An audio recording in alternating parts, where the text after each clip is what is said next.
Second group के compounds की characteristic discuss करेंगे। Generally oxides, second group oxides, metal react with oxygen to form metal oxide.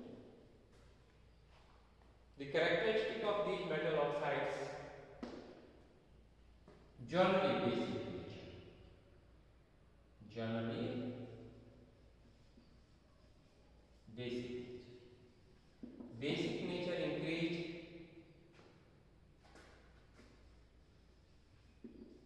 Basic nature increased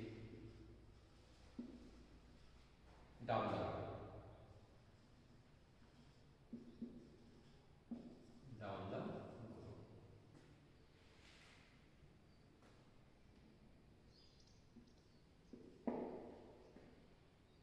Beryllium oxide least basic and least acid. It shows amphoteric nature. कहने का मतलब है कि जब alkali metal के oxide की nature basic होती है, क्यों? क्योंकि ये वाटर के साथ रिएक्ट करके बेस बनाते हैं। वाटर के साथ रिएक्ट करके बेस बनाते हैं। Basic nature down the road increase होती जाती है, तो लीस्ट बेसिक नेचर किसकी होती है? Beryllium oxide. और ये इस एसिडिक नेचर भी शो करता है, ये अमॉर्फोटिक नेचर शो करता है और जनरली कोवेलेंट कैरेक्टर शो करता है। जो बाकी ऑक्साइड्स हैं वो आयनिक कैरेक्टर शो करते हैं और आयनिक कैरेक्टर उनका डाउन द रोड इंक्रीज होता जाता है। अमॉर्फोटिक नेचर शो करने के साथ हम ये दिखा सकते हैं beryllium oxide react with OH negative to form beryllium hydroxide react with यानी beryllium oxide यानी beryllium oxide react with water to form beryllium hydroxide। तो हाइड्रोक्साइड की नेचर क्या होती है? बेसिक होती है, लेकिन बेरिलियम हाइड्रोक्साइड अमॉर्फोटिक नेचर शो करता है। कैसे हम सिद्ध करेंगे? बेस से रिएक्ट करेगा तो क्या बनेगा? BeOH का होल 4 निगेटिव, और यदि एसिड से रिएक्शन करा दें BeOH का whole 2 plus 2HCl plus water, तो क्या बनेगा? BeOH का होल 4 Cl2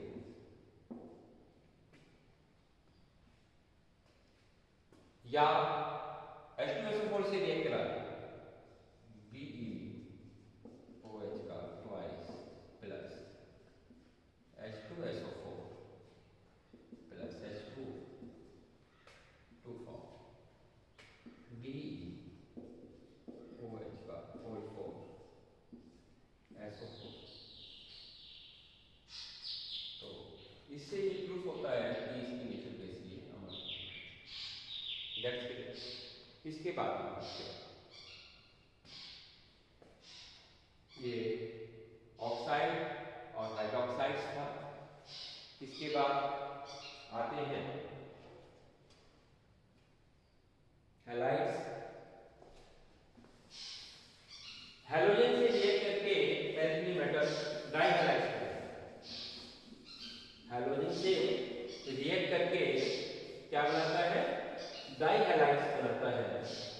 लेकिन बेरिलियम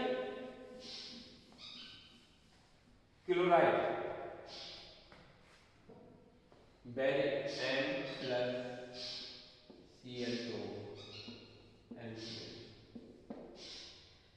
आकार छोटा बेरिलियम के केस में Be plus Cl2 BeCl, B का आकार छोटा, चार्ज ज्यादा होने से ये कोवेलेंट कैरेक्टर।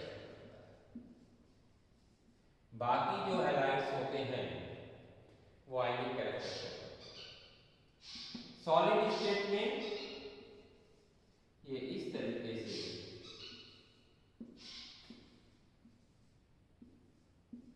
स्ट्रक्चर होता है इसमें।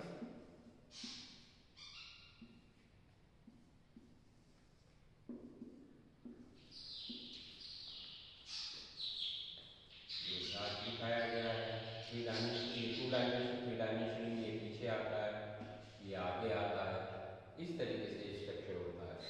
लेकिन गैस में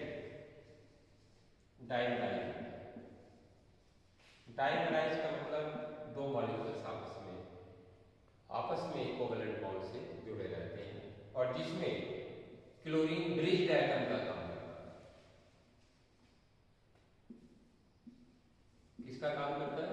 ब्रिज एटम का काम करता है। लेकिन यदि हम टेम्परेचर्स डाइमराइज है, टेम्परेचर्स 1200 डिग्री सेंटीग्रेड पे यदि गर्म करें तो BeCl2 में ब्रेक हो जाता है। क्लियर? इसके बाद हम बात करेंगे कार्बोनेट्स की, यानी oxy acids of alkali metals. Oxy acids of alkali metals मैंने लास्ट लेक्चर में यानी जब क्लास में हम पढ़ा रहे थे तब हमें बताया था कि what is the oxy acids. Oxy acids क्या होता है? जब मेटल के साथ क्या हो, ऑक्सीजन और OH दोनों जुड़े हो तो क्या हो जाता है? वो ऑक्सी एसिड्स हो जाता है। तो यहाँ पे है कार्बोनेट, नाइट्रेट और sulphate. Oxy acids of alkali metals में हम डिस्कस करेंगे प्रॉपर्टी कार्बोनेट, नाइट्रेट और सल्फेट। सबसे पहले हम बात करेंगे कार्बोनेट की। कार्बोनेट में क्या होता है? कार्बोनेट जो मेटल एल्कली मेटल्स के होते हैं वो इनसॉल्युबल। तो बनाते कैसे? Soluble salt of alkali metal, alkaline earth metal, soluble salt of alkaline earth metal plus sodium carbonate और अमोनियम कार्बोनेट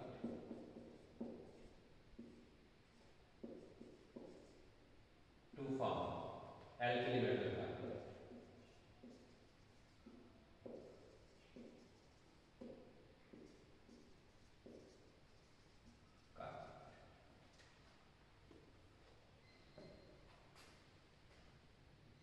इनसॉल्युबिलिटी यानी सॉल्युबिलिटी डिक्रीज होती है डाउन द ग्रुप। कार्बोनेट की सॉल्युबिलिटी डिक्रीज होती है down the group, that's clear. और hydrated nature की decrease होती है डाउन द ग्रुप। जैसे सपोज की MgSO4 dot NH2O, SrSO4, BaSO4 dot 6H2O dot 6H2, यानी हाइड्रेटेड नेचर डिक्रीज होती है, सॉल्युबिलिटी डिक्रीज होती है। नेक्स्ट आता है sulphate. Alkaline earth metal sulphate,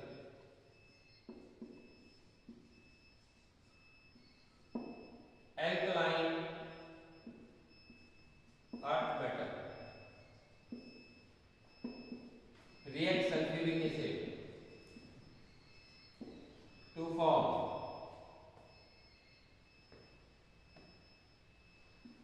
metal sulfate।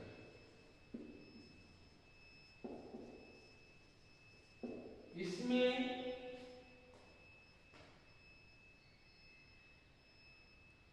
Beryllium और मैग्नीशियम सल्फेट,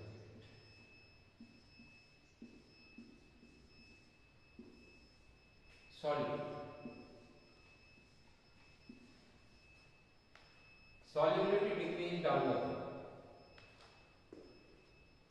ये सॉल्युबल क्यों है? इनकी hydration enthalpy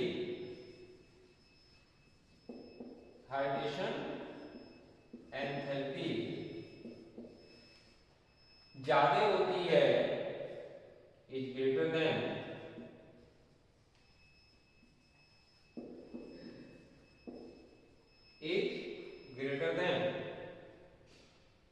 lattice enthalpy.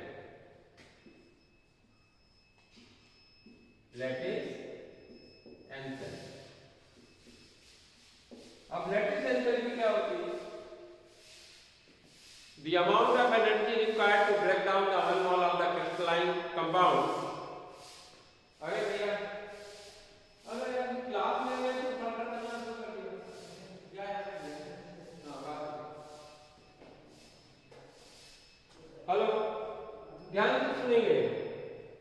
Hydration enthalpy is greater than the lattice enthalpy due to this beryllium और magnesium sulphate are soluble. Question आता है कि soluble क्यों है, तो हम लिखते हैं कि हाइड्रेशन एंथैल्पी ग्रेटर होती है लैटिस एंथैल्पी से। लैटिस एंथैल्पी क्या होती है? हमने दो तरीके से डेफिनेशन आपको बताया था कि when the 1 mole of gaseous anion combined with the 1 mole of gaseous cation to form crystalline solids, the enthalpy change is known as the lattice enthalpy। इस तरीके से भी बोला था, when 1 mole crystalline solids break down into the 1 mole of gaseous cation and 1 mole of gaseous anion, the enthalpy change is known as lattice enthalpy. तो hydration enthalpy ज्यादा होती है लैटिस एंथैल्पी से, इसलिए इसे ब्रेक डाउन कर देती है, ये क्या होता है? सॉलिड हो जाता है। That's clear. सॉलिबिलिटी बाकी क्या होती है? डिक्रीज होती है डाउन द ग्रुप। आगे बात करेंगे हम नाइट्रेट की।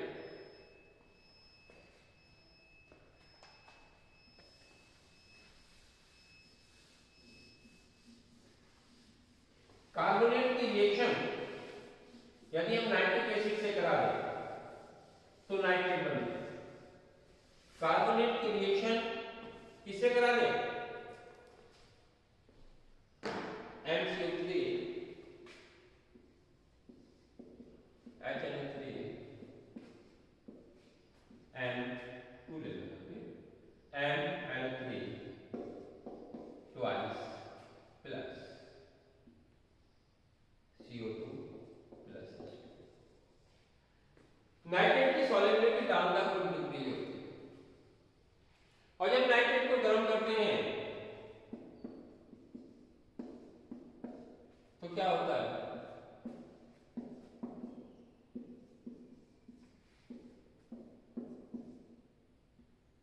मेटल ऑक्साइड बनता है और नाइट्रोजन डाइऑक्साइड गैस निकलता है। तो इस तरीके से हमने डिस्कस किया general property of alkaline alkalines. Now we discuss the analogous behaviour of beryllium. Analogous behaviour of beryllium यानी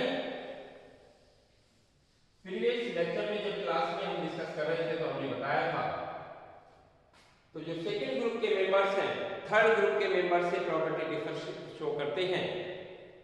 क्यों? क्योंकि उनका आकार छोटा होता है, चार्ज ज्यादा होता है। आकार छोटा होता है और चार्ज ज्यादा होता है, इसलिए वो अलग तरीके की प्रॉपर्टी शो करते हैं। और सेकेंड के मेंबर्स देखिए, जैसे हम जनरल कॉन्फ़िगरेशन लिखेंगे NH2 यानी सेकेंड ग्रुप का है 2H2 यानी 1H2 2H2 यानी कोई सा भी होगा तो 2H2 के बाद 2P2 हो जाएगा। क्लियर? तो इसमें एम्प्टी ऑर्बिटल्स क्या रहते हैं? 2p। तो मैक्सिमम कोवैलेंसी कितनी है? एक 2s ऑर्बिटल्स है और 3 2p ऑर्बिटल्स। तो मैक्सिमम कोवैलेंसी ये 4 शो कर सकता है।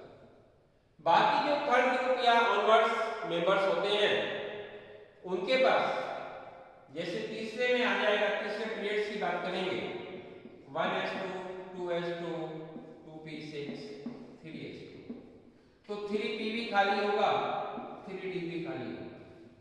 तो इसमें कोवैलेंसी बढ़ के कितनी हो सकती है, एक तो हमारा s ऑर्बिटल्स है, 3 हमारे यहाँ p ऑर्बिटल्स है और 5 हमारे d orbitals.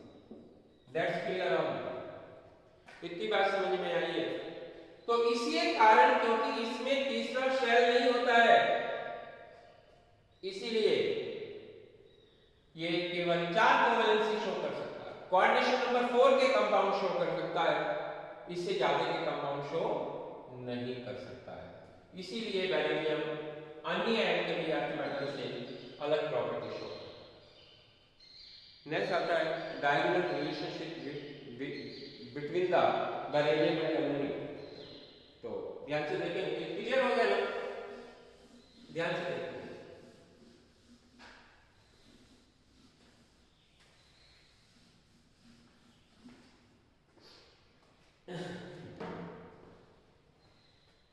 Beryllium and aluminium both compounds, both oxides or hydroxides show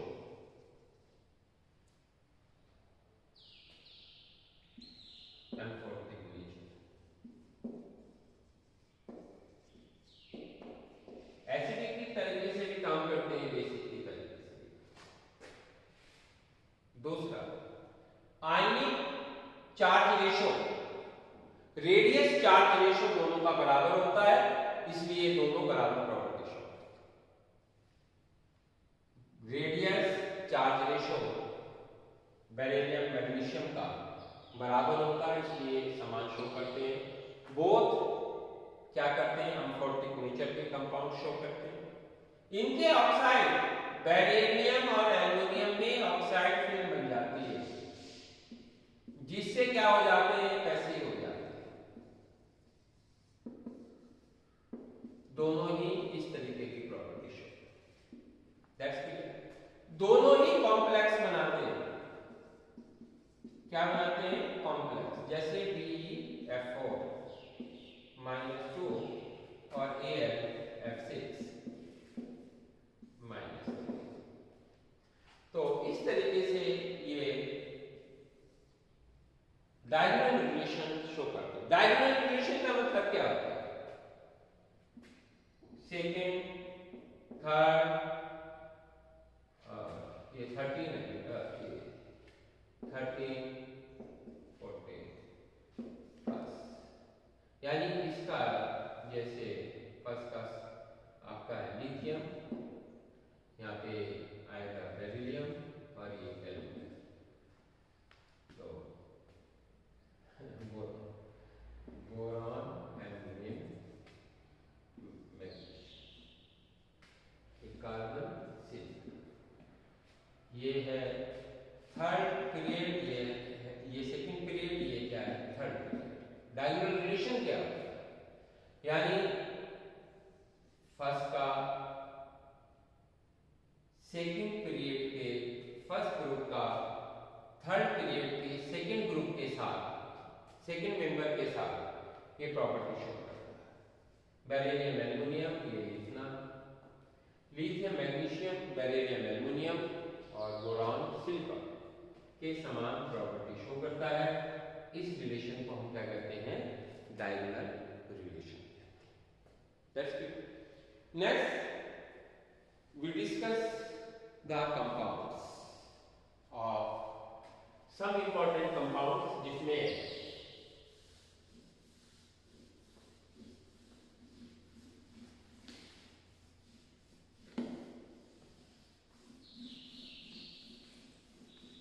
compound हम डिस्कस करेंगे। Slaked line,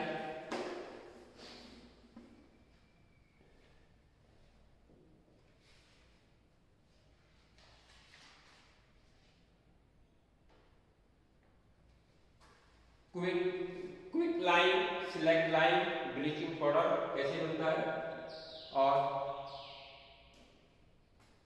plaster of Paris. तो ध्यान से देखेंगे, सिलेक्ट पहले है क्विकलाइन।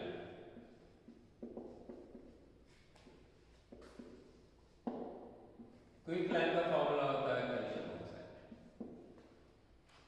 जब कैल्शियम कार्बोनेट को स्ट्रांगली हीट करते हैं तो क्विकलाइन बनता है। किसे? कैल्शियम कार्बोनेट को CaCO3 को स्ट्रांगली हीट करेंगे तो क्या बनेगा? कैल्शियम ऑक्साइड और कार्बन डाइऑक्साइड। इसे क्या कहते हैं? क्विकलाइन।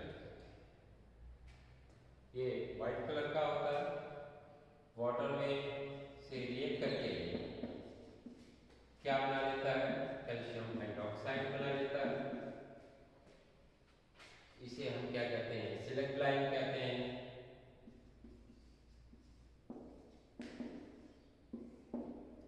ये बिल्डिंग मटेरियल में काम आता है। इसके बाद आता है सिलेक्ट लाइन। सिलेक्ट लाइन में क्या होता है? क्विक लाइन में हम वाटर से रिएक्ट करा देते हैं तो सिलेक्ट लाइन बनता है।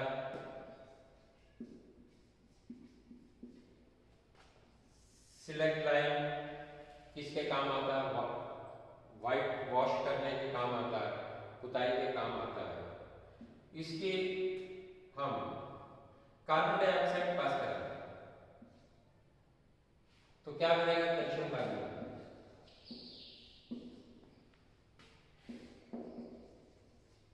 और कैल्शियम कार्बोनेट में फिर कैल्शियम कार्बन डाइऑक्साइड पास कराते रहेंगे